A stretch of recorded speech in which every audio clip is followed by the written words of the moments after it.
자, 오늘 8월 29일 마감 시황 말씀드려 보도록 하겠습니다. 일단 오늘 이슈가 특별한 게 없었어요. 오늘 장중에 그래서 장을 보고 있는데 특별한 이슈는 없고, 미국 시장 영향 받아서 장 초에 강한 흐름이었다가 코스닥 같은 경우는 장중에 힘을 못 쓰는 모습이었는데, 그래도 장 후반 갈수록 조금씩 상승폭을 키우는 모습이었습니다. 코스피 같은 경우는 거의 장중에 뭐라 그럴까요? 박스권에 갇혀있는 상황이었고, 코스닥은 좀 센 상황이었는데, 일단 코스닥이 어쨌든 에코프로의 영향이 가장 큰 게 코스닥 아니겠습니까? 근데 코스닥의 에코프로에 대해서 부정적인 레포트들이 또 오늘 나왔습니다. 근데 솔직히 저는 기관의 그 이중 잣대에 대해서 정말 뭐라 그럴까요? 뭐라 그래야 될까요? 예를 들면은 에코프로가 150만원까지 하고 현재 120만원인데, 이거 저도 150만원까지 갈 줄 몰랐어요. 저도 방송에서 몇 번 추천했던 종목이거든요. 근데 저도 추천하던 당시에 10얼마 할 때 10만원도 안 하던 그 시절에 이제 추천했기 때문에 이게 100이 넘어갈 거라고는 생각을 안 했죠. 그리고 대부분 100은커녕 한 80만원대 이까지 왔을 때도 거의 다 왔다. 저도 그렇게 생각했어요. 근데 어쨌든 간 내 예측이 틀리고 시장의 예측이 틀리고, 이게 120, 150 갔다면은 항상 말씀드리지만 시장이 그렇다면 그런 겁니다. 근데 시장이 그렇다면 그런 건데, 이게 안 맞다고 끌어내리려고 계속해서 부정적인 레포트를 내고 공매도 치고 그러면은 거기에 이제 그 레포트를 믿고 증권사의 의견을 믿고 투자하는 사람들은 손해를 볼 수 있잖아요. 그런 것들을 좀 생각을 해볼 필요가 있고, 특히 에코프로가 150만원까지 갔을 때 120만원 넘어가고 이럴 때 증권사들도 자기들이 포트폴리오에 에코프로를 담지 않은 거에 대해서 뭐 투자자들, 자기들이 운영하는 이제 고객들이죠. 고객들에게 뭐 사과 이제 반송문도 쓰고 그랬단 말이에요. 근데도 지금도 시장에서 그렇다고 하면은 그렇다는 거 납득을 하지 않고 잘못됐다라고 이야기를 합니다.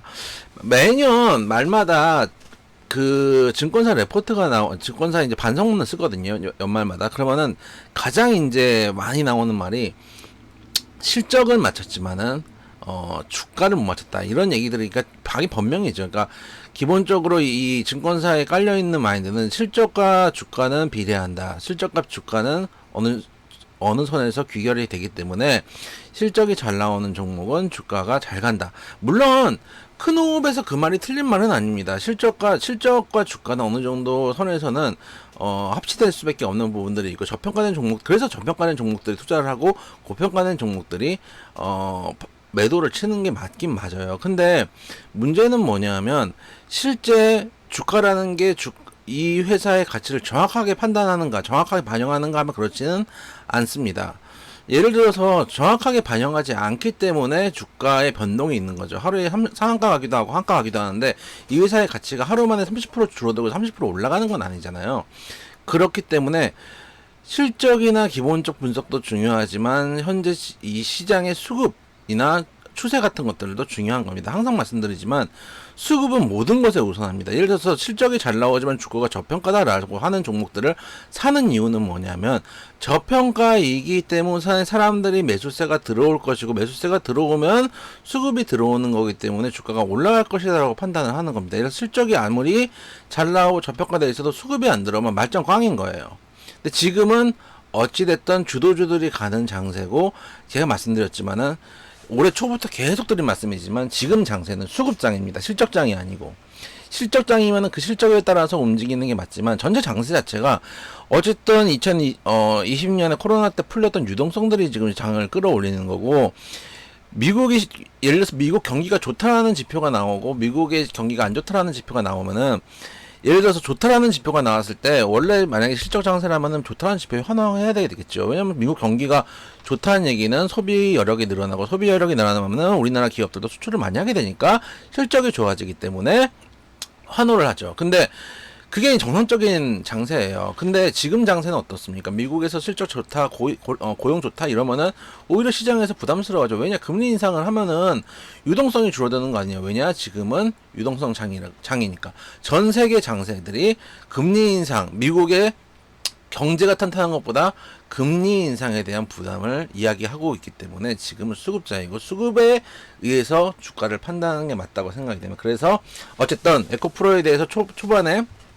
부정적인 레포트가 나오다 보니까 에코프로에서 오늘 5.3%까지 빠졌는데 너희들은 떠들어라 나는 상관없다 하면서 밑꼬리 내면서 2.7%까지 낙폭을 거의 한 3% 정도 줄여낸 거죠. 낙폭을 줄여내다 보니까 코스닥도 초반에 힘을 못 쓰다가 나중에 장 후반 갈수록 올라오는 모습이었습니다. 그리고 초전도체, 맥신, 양자 컴퓨터들 테마들도 수급이 들어왔다 빠졌다 좀 그러고 있는 상황인데 이제 어느 정도 힘은 좀 빠진 것 같아요. 보면은 엑스게이트 초전도체고 초전도체가 아니라 양자 컴퓨터 보면은 올라갔다가 23%까지 갔다가 종가에는 제로, 결국은 이제 윗꼬리 내면서 끝나는 거고, 신성 델타테크, 그래도 신성 델타테크는 그래도 초전도체 쪽에서 힘이 제일 센 거죠. 역시 한 20%까지 갔다가 마이너스 10% 갔다가 5%에 끝났습니다. 변동폭이 30%가 넘죠. 이런 정도. 그리고 이제 윙이푸드 오염수 관련 테마인데, 오염수 관련 테마가 제가 말씀드렸잖아요. 정부에서 오염수를 방류를 반대하고 여기서 이제 비판하고 나갔으면은 사실 오염수 관련 테마들이 좀 더 셀 수 있었다고 생각을 합니다. 근데 정부에서 그렇게 생각하지 않죠. 그러다 보니까 오염수 관련 테마들이 소속 뉴스가 나오기가 힘들잖아요. 정부에서 반대를 하고 있지 않은 상황에서 뉴스에서 계속 오염수 관련돼서 비판적인 뉴스가 나오면 또 이 재갈을 물리기 가능성이 높기 때문에 제대로 비판을 못하는 거죠. 그러다 보니까 오염수 테마가 좀 힘을 빠지고 있는 상황이다. 초전도체 관련해서 태광산업 이런 종목들이 대장이었는데 역시 많이 내려와서 못 가고 있는 상황이다. 초전도체 대장은 이제 신선 델타테크죠. 태경산업 같이 후발 종목들은 지금 좀 못 가고 있는 상황이다. 태경이 이제 그거잖아. 맥신. 하도 테마가 많으니까 헷갈린다. 맥신 같은 조는 지금은 좀 힘을 못 내고 있는 상황이다 라고 말씀을 드려보도록 하겠습니다. 그래서 테마들이 조금씩 돌고는 있는데 크게 방향성을 가지고 도는 정도는 아닙니다. 그 이야기는 뭐냐면은 지금 장세는 어떤 이제 지수가 나오거나 이벤트가 있거나 하는 게 아니라 그냥 평범한 장세, 이런 장세 좋다고 생각해요. 평범한 장세인데 평범한 장세일 때 올라가는 게 좋은 거죠. 왜냐면 지금 평범한 장세고 특별한 이벤트가 없고 할 때 지금 시장에서 전반적인 중장기적인 기대감은 결과적으로는 이제 금리 인상이 마감되고 내년에는 금리 인하 들어가지 않을까. 우리가 계속 그 얘기를 했잖아요. 올해 내년에는 했는데 그 내년도 이제 4개월밖에 안 남았어요. 그런 점들을 봤을 때 조금 더 긍정적인 시장들이 이슈가 없음에도 펼쳐지는 건 긍정적이다.